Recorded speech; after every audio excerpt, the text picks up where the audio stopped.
a new episode of Game of Thrones, and it left me kind of wanting more, but not in the best way possible. Hold with me here. So Game of Thrones is one of the greatest shows in the history of television. It's kind of undisputed there. It has had a slight decline in quality as the seasons have gone on, as it hasn't been able to lean back on Martin's overall writing, but it's still doing an amazing job, and Martin is still contributing to these later seasons to make sure they're up to par. And up until this point, I have not really bought into the narrative that the show's falling apart, and I still do not. The show is still amazing and is without a doubt, no matter how it really lands the ending, unless they completely screw up, will go down as one of the greatest shows to ever grace television. So all my real criticisms here are extreme nitpicks. But this episode did certainly feel like checklist the episode. Just we gotta set this up, set this up, set that up, set this up, set that up. And it got a bit tiring, as well as having everyone and their mother have a dramatic staring moment with the guy in the wheelchair. I don't know why I'm blanking on his name. It's 11 p.m. and I'm reviewing the show right now for y'all. So yeah, I'm a bit tired. But it just did feel like everyone and their mother had to have a staring moment. Literally the final shot of the episode. Spoiler alert, by the way. Obviously, it's a review for an episode. Obvious spoiler alert. If you haven't seen it, why are you watching me? Go watch the episode first and come back. But literally the last shot of the episode is Jaime and this kid having a stare down, and it's like just a lot of setup in this episode, which I kind of expected,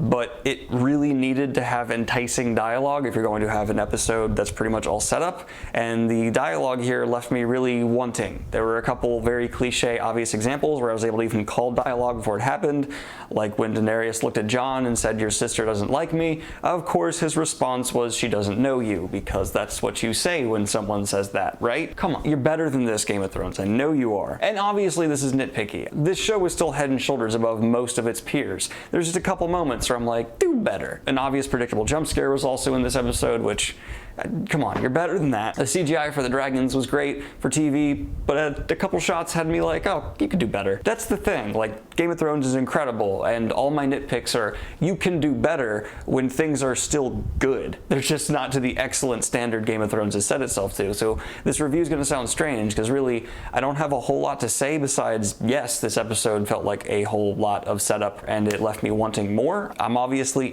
all the way to the end here, so really all I'm sitting here is just saying, all right, we got the setup out of the way.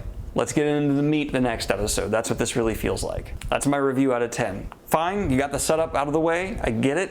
It's hard to pick up mid-season like you just did, but let's get this ball rolling. I like how Jon figured out the whole dynamic here. I was hoping they were going to put that off to be like the very end. The fact that they released the whole incestuous aspect of that now between him and Daenerys means we're going to really explore that, and it will have ramifications instead of it like coming up in the last 2 episodes and being something that obviously is to be brushed under the rug for us to get there. So that was a good move. And Peter Dinklage had a moment where I was hoping we get a little more emotional payoff, but in hindsight, I'm glad we did. Him and Sansa talking shouldn't result in this big forgiveness. There should be awkward tension there. So I'm glad, again, they didn't just sweep it under the rug. There are stakes and fallout, and that's something I'm realizing about Game of Thrones here. I don't want every loose end tied up when this show is over. I want people to die still not okay and comfortable with those around them, because that's what Game of Thrones does, and I'm hoping they continue the cojones to let loose strings be cut by character death all the way to the end. So yeah, I'm in. I'm invested. There were a few nitpicks here and there, but overall, it's still Game of Thrones. I was annoyed by the amount of setup. It felt very checklisty, but it's still better than almost everything else on television. That's my review. I had some problems with it, but they weren't really that big. I hope you guys like this quickie review. From here on out, I'm going to do by-episode reviews. I'm not going to review every single episode, because I don't have that much to say. So like and subscribe if you've not already. Hit the Patreon if you want to support what I do here, and have a good one, y'all. Peace.